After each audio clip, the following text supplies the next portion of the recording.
ರಾಷ್ಟ್ರೀಯ ಮತದಾರ ದಿನಾಚರಣೆ ಪಟ್ಟಣದ ತಹಶೀಲ್ದಾರ್ ಕಚೇರಿ ಸಭಾಂಗಣದಲ್ಲಿ ಭಾರತ ಚುನಾವಣಾ ಆಯೋಗ, ಮುಖ್ಯ ಚುನಾವಣಾ ಅಧಿಕಾರಿಗಳು, ಜಿಲ್ಲಾಡಳಿತ ಹಾಗೂ ಕಂಪ್ಲಿ ತಾಲೂಕು ಆಡಳಿತ ಇವರ ಸಂಯುಕ್ತ ಆಶ್ರಯದಲ್ಲಿ ಮತದಾನಕ್ಕಿಂತ ಇನ್ನೊಂದಿಲ್ಲ, ನಾನು ಖಚಿತವಾಗಿ ಮತದಾನ ಮಾಡ್ತೇನೆ ಎಂಬ ಘೋಷವಾಕ್ಯದ ಅಡಿ ಹಮ್ಮಿಕೊಳ್ಳಲಾಗಿದ್ದ 14ನೇ ವಾರ್ಷಿಕ ರಾಷ್ಟ್ರೀಯ ಮತದಾರರ ದಿನಾಚರಣೆ ಹಾಗೂ ಮತದಾರ ಪ್ರತಿಜ್ಞಾವಿಧಿ ಸ್ವೀಕಾರ ಕಾರ್ಯಕ್ರಮ ಗುರುವಾರ ಜರುಗಿದೆ. ತಹಶೀಲ್ದಾರ್ ಶಿವರಾಜ್ ಶಿವಪುರ ಮಾತನಾಡಿ, 18 ವರ್ಷ ಮೇಲ್ಪಟ್ಟ ಪ್ರತಿಯೊಬ್ಬರು ಕೂಡ ಮತದಾನ ಮಾಡಬೇಕು.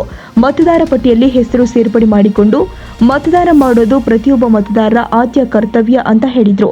ಭಾರತ ಚುನಾವಣಾ ಆಯೋಗದ ನಿರ್ದೇಶನದಂತೆ ಇಂದು ಕಂಪ್ಲಿ ವಿಧಾನಸಭಾ ಕ್ಷೇತ್ರ ತಾಲೂಕು ಆಡಳಿತ ವತಿಯಿಂದ ರಾಷ್ಟ್ರೀಯ ಮತದಾರ ದಿನಾಚರಣೆಯನ್ನು ಈ ದಿನ ತಾಲೂಕು ಕಚೇರಿ ಸಭಾಂಗಣದಲ್ಲಿ ಆಚರಿಸಲಾಗಿರುತ್ತದೆ.